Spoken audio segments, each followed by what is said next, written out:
Given that shift toward more people cooking at home, being more adventurous when cooking at home, now that the food service sector has started to rebound at least a little bit from, its challenging past couple of years due to pandemic restrictions, how do you see that kind of unfolding here as 2022 progresses? Yeah, so in a way, it's only making the whole supply chain even more stressed because, to your point, the supply chain in the last 2 years was very focused on retail, and the demand of food service was lower than it historically has been. Now all the states are back open. A lot of the vaccine mandates and all the reasons why people may have chosen not to eat out are starting to decrease. Cases are down. There hasn't been really a new variant in the United States. So we see more engagement of consumers who want to get out of the house, who want to eat out. But at the same time, there is that, well, but I also need to save money. So there's again those contradictory pulls happening within the department. But from a supply chain point of view, you're absolutely right that the demand from food service, from restaurants, has geared back up in such a way in certain cuts that, again, that is adding a ton of pressure to the system. So in terms of food service, they are actually at record sales as well. So we're in a very strange situation where both retail meat and food service are both at record levels. But on the restaurant side, it's all inflation as well. And it's also fewer restaurants that are driving that sales because a lot of restaurants went out of business. Then when you dig a little bit deeper, what you see is that certain categories like pizza and burgers and all the meals that really transport well for the delivery, the takeout, what have you, they did really well all throughout the pandemic. But it was really those higher end meals like your steaks, your seafood, your white tablecloth restaurants that you go to for both the experience and the quality of the food, they have yet to fully come back. And that's really why, if you look in the meat department, you see some cuts like ribeyes and very high end cuts do so well, is because people were trying to replace that restaurant experience with creating something at home. Okay. Along those lines, has there been kind of a surprise standout performer in the meat case given the current environment?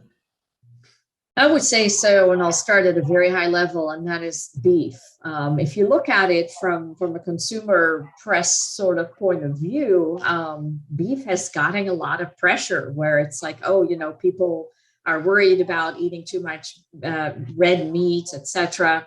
If you look over the last 3 years, beef has been the top performer in the last 3 years. So we haven't really seen that supposed consumer pressure, as we talked about. Sometimes people say one thing, sometimes they do another. So beef in and of itself has been just the king of the castle these last 3 years.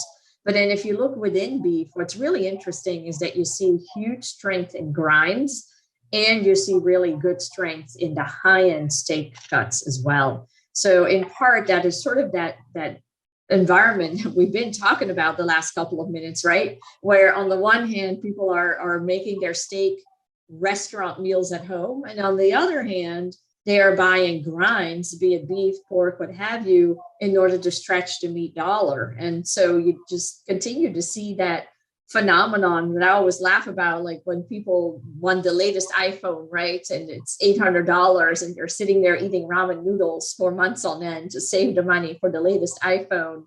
But people make trade-offs, and that's what we see very much in the meat department happening as well. Are there any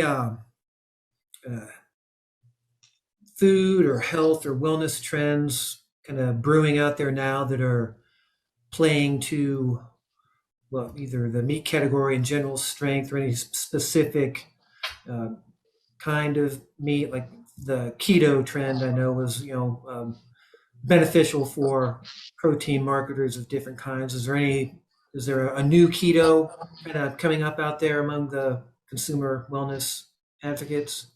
No, I think you're dead on right in that those low carb, high protein diets, we all kind of thought that, like all the other diet trends before, that by now it would have peaked and gone down. And in a way, we sort of moved from Atkins to keto to paleo, and the label was a little bit different, but the focus on lower carb, high protein has been around for quite a few years now. And I do absolutely believe that it is helping the meat department. And I also see so many more meat brands do a better job at calling out those positive attributes. And they really focus on protein. Another one that I'm starting to see pop up a little bit more is zinc. And then if you look at it from the consumer perspective, of course, the last 2 years, many consumers have been highly focused on immunity. And then when you ask a consumer, well, what do you associate with building or supporting your immune system? They obviously rattle off vitamin C, and that's why you see huge spikes in things like oranges, bell peppers, kiwis, what have you. But you also hear things like vitamin B, vitamin D, vitamin zinc, and a lot of the B and D and zinc vitamins there are in meat. And so I think what we're seeing is a lot of brands starting to do is just a better job of, meat isn't bad for you. In fact, look at all these nutrients that meat and poultry bring to you in a very holistic and very natural way. And I think that message has been resonating with a lot of consumers. We've actually been seeing a more positive meat sentiment in the last couple of years. Anne-Marie, what do you see as both the biggest challenge and the biggest opportunity in the meat case, whether it be for meat, poultry, seafood, whatever type of protein? Yeah, well, I think I'd be remiss if I didn't mention the inflation. Really across categories, as you know, I write in produce and deli and seafood and meat and candy and snacks. I see it everywhere. And sort of the trend that is very consistent is that, yes, we're having dollar growth, but there's pressure on units and volume. Now, you also have to look at that volume through the lens of hardly any producers are able to create the amount of food that is being ordered. The ship rates are lower than I've ever known them to be. So is the volume pressure because we can't meet demand, or is the volume pressure because the demand from the consumer isn't there? So that's something that's very hard to put a label onto. But certainly, figuring out how to help consumers with that inflationary pressure, I think, is important in poultry, in red meat, in seafood as well. And then I go back to, from a consumer perspective, you often think about, what did that meal just cost me? And I see operators like Wegmans, for instance, create merchandising and create messaging around, well, if you buy this meat and you buy this side and these veggies, etc., then your entire meal is $3.50 or $4 or whatever it is, which immediately has a consumer thinking, oh, wait a minute, even if I buy a Happy Meal at McDonald's, I pay double that. So it's really the idea of, meat is the most important, most expensive portion of a typical meal. But if you think about it from the total meal perspective, cooking at home continues to be much more favorable from a cost perspective than eating out. So I think the whole idea of figuring out the inflation part, how do you help consumers with that, is important.